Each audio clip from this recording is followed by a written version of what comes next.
Hello viewers, সবাইকে আজকের ভিডিওতে স্বাগতম জানাচ্ছি।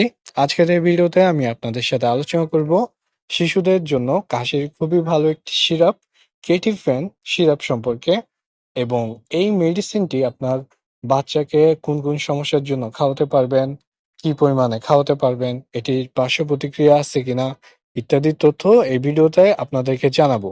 আশা করি এটি আপনাদের প্রয়োজন হতে পারে। আর ভিডিও শুরুতে আমি এই মেডিসিনটি সম্পর্কে জানাচ্ছি।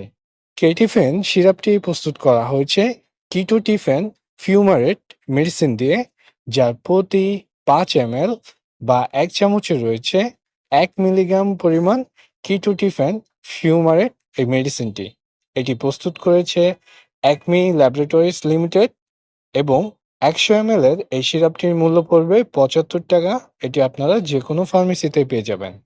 এখন আপনাদেরকে জানাচ্ছি এই কেটিফেন সিরাপটি আপনার বাচ্চাকে কোন কোন সমস্যার জন্য খাওয়াতে পারবেন বা কি কি কাজ করে। যদি আপনার বাচ্চার কাশির সমস্যা হয়ে থাকে এবং তার যদি শুষ্ক কাশি হয়ে থাকে বা অ্যালার্জি জনিত কাশির সমস্যা হয়ে থাকে, সেক্ষেত্রে আপনার বাচ্চাকে এই কিটিফেন সিরাপটি খাওয়াতে পারবেন। এটি অ্যালার্জির সমস্যা, এমনকি আপনার যদি অ্যালার্জির কারণে শরীর চুলকায়, সেই ক্ষেত্রে এটি খাওয়ানো যাবে। এছাড়া হ্যাঁ ফিভার, আর্টিকারিয়া বা অ্যালার্জিক রাইনাইটিস প্রবলেমের জন্য কিন্তু এই মেডিসিনটি খাওয়ানো যেতে পারে।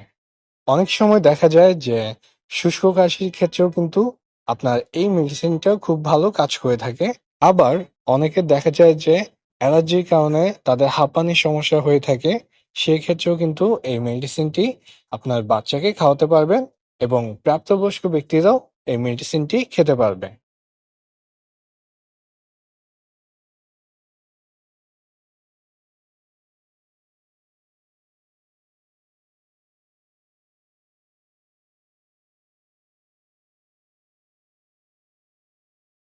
এখন আপনাদেরকে জানাচ্ছি এই মেডিসিনটি আপনার বাচ্চাকে কি পরিমাণে দিতে পারবেন বা প্রাপ্তবয়স্ক ব্যক্তিরা কি পরিমাণে খেতে পারবে। যে সকল বাচ্চার বয়স 6 মাস থেকে 1 বছর, তাদেরকে এই মেডিসিনটি 1.25 মিলি বা 1.25 মিলি পরিমাণ মেডিসিন ড্রপ দিয়ে দিনে একবার খাওয়াতে পারবেন। আর যদি আপনার বাচ্চার বয়স 1 থেকে 3 বছর হয়, তাহলে তাকে 1 মিলি করে দিনে 2বার খাওয়াতে পারবেন। আর যে সকল বাচ্চার বয়স আপনার 3 থেকে 12 বছর, তাদেরকে 1/2 চামচ করে দিনে 2বার খাওয়াতে পারবেন। আর যারা প্রাপ্তবয়স্ক ব্যক্তিরা আছে, তারা এই মেডিসিনটি 1 চামচ করে দিনে 2বার খেতে পারবে এবং মেডিসিনটি আপনার খেতে হবে খাবারের পর ভরা পেটে। এবার আপনাদেরকে জানাচ্ছি যে কোন জাতীয় মেডিসিনের সাথে এটি আপনারা খেতে পারবেন না। যদি কেউ ঘুমের ওষুধ খেয়ে থাকে বা অ্যালার্জি জাতীয় কোনো মেডিসিন খেয়ে থাকে বা অ্যালকোহল জাতীয় কোনো মেডিসিন খেয়ে থাকে বা ডায়াবেটিস জাতীয় কোনো মেডিসিন খেয়ে থাকে, সেক্ষেত্রে তারা এই মেডিসিনটি তখন একসাথে খাবেন না। এটি আপনারা অন্য কোনো সময় বা অন্য কোনো বেলায় খেতে পারবেন। তবে এই জাতীয় মেডিসিনের সাথে এই কিটোটিফেন মেডিসিনটি একসাথে খাওয়া যাবে না। এই বিষয়টি আপনারা অবশ্যই ভালো করে মনে রাখবেন। এবং প্রেগনেন্সি অবস্থায় বা বাচ্চাকে দুধ খাওয়ানো অবস্থায় এটি কিন্তু খাওয়া যাবে না। এবার আপনাদেরকে এই মেডিসিনটির পার্শ্ব প্রতিক্রিয়া সম্পর্কে জানাচ্ছি। এই মেডিসিনটি কিছুটা পার্শ্ব প্রতিক্রিয়া আছে। এটি খেলে আপনার ঘুম ঘুম ভাব আসবে বা অনেকের খুব বেশি ঘুম আসতে পারে।